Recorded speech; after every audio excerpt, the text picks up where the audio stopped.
The court rules on the Trump administration's efforts to downsize the federal government by laying off thousands of employees. And Arkansas's governor signs the bell-to-bell bill into law, removing cell phones from public schools. We'll have the latest ahead. Covering news where you live. This is 5 News at noon. Well, good afternoon. Thank you so much for joining us on your 5 News at noon. I'm Tiffany Lee here with Joshua Weisel, where I know a lot of people are excited seeing that sun out today. I just came back from my lunch break about 30-40 minutes ago. The roads finally starting to melt away. And so this is what we're looking for. Yeah, looking forward to that. The crews have been doing their best job to get those roads clear, but unfortunately those cold temps that we had the last several days and this morning keep leading to refreeze. But fortunately, as she mentioned, sunny skies. You can see beautiful skies with some of those elevated clouds. Nothing really going on in terms of activity across the area. We're clear across northwest Arkansas in the River Valley. It's a beautiful day. In fact, those temperatures, they're not perfect right now. They're not going to be perfect later, but it is a warming trend, so to speak. So we're right now in the 20s and 30s across northwest Arkansas in the River Valley. But fortunately, it looks like pretty much all of us eventually by this afternoon should be approaching or surpassing that freezing mark. So we're going to have those highs. The other thing to look at, too, is the wind chill is really not a factor at the moment because of those calm winds. And when we have those calm winds, like I said, wind chill really is not that much of a factor. We are actually close to the air temperature or exactly at the air temperature thanks to those calm winds. So we'll take it. The other thing to highlight is it's a dry cold. So if you feel like your lips are chapped or your skin feels dry, it's because we're about 17 degrees off from the air temperature or higher in some areas. So it's a dry air out there. So just keep that in mind. So we've got a lot to talk about. We have the next several hours with this cold temperatures, and we're going to be above freezing in many spots.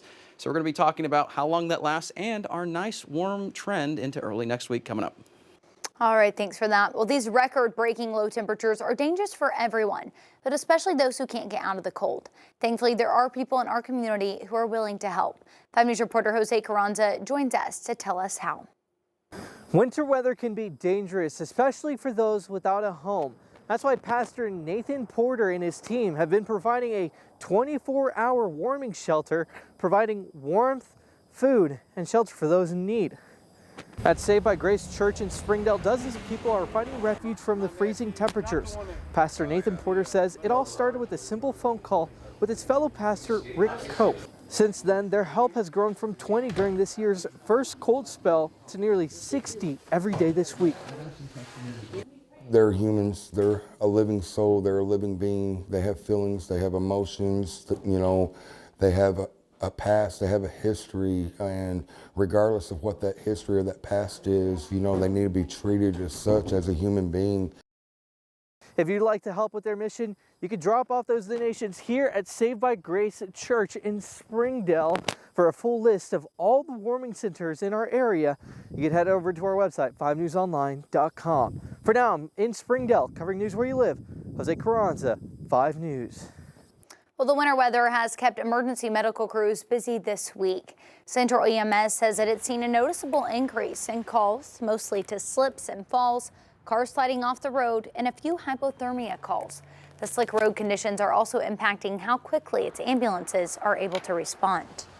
As far as responding with lights and sirens versus not, if it's, you know, icy, snowy, driving fast is more dangerous, so we're definitely going to reduce that. Well, Central EMS says with the threat of overnight refreezing, it's urging anyone driving to give yourself extra time and keep extra distance between you and other vehicles. City's road crews continue to work clearing off more streets. And Springdale Public Works Director James Smith says his crews have been on 12-hour shifts trying to make roads in the city passable. On Thursday, they were using the sun as their friend, and again today, letting the ice melt, and then are going in and replowing that ice that had been stuck. Even though it's below freezing, the sun is good radiant heating, and once that breaks loose, then we'll probably gang plow either Huntsville 71, 265, and peel it all off while it's still melting. Smith says their efforts focused on treating problem areas such as major thoroughfares and hills.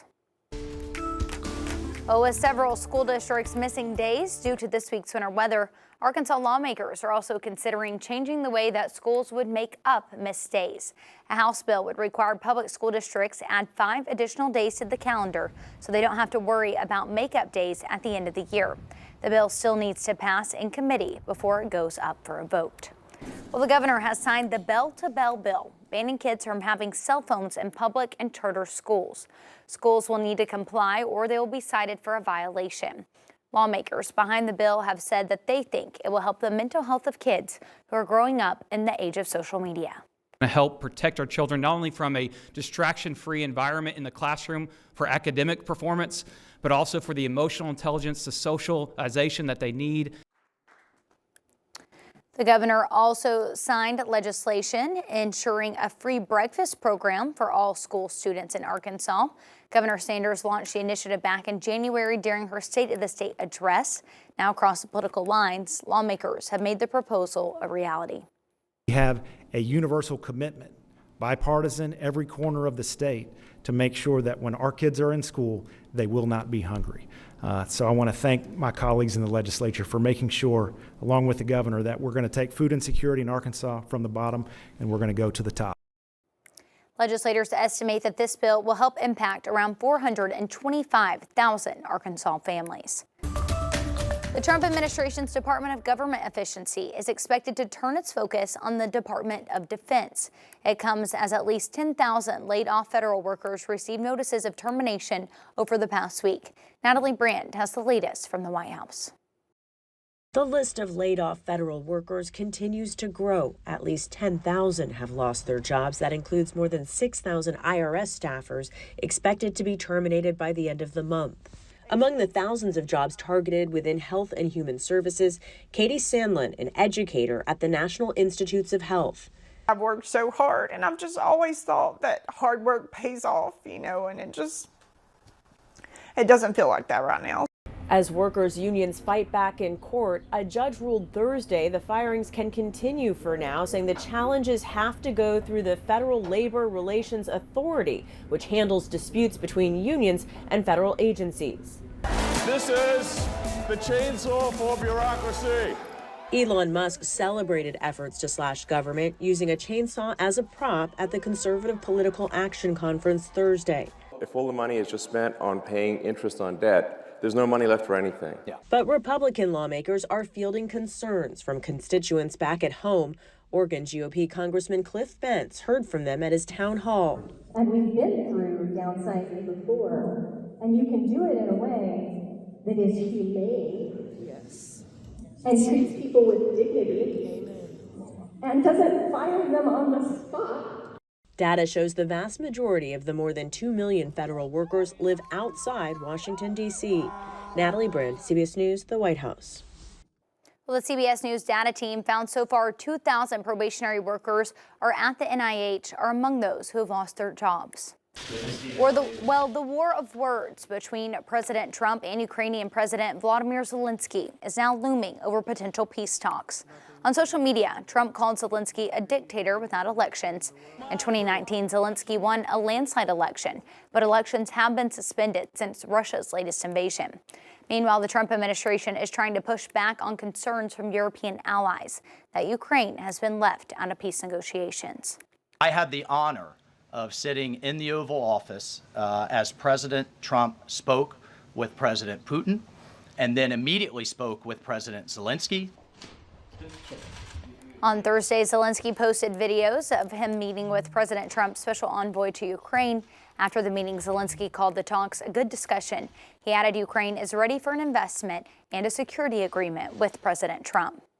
And the man accused of killing the CEO of United Healthcare back in December is set to appear in state Supreme Court in New York today. Luigi Mangione faces murder and terrorism charges in New York in the death of Brian Thompson and has pleaded not guilty. The 26-year-old also faces federal murder charges, which could carry the death penalty.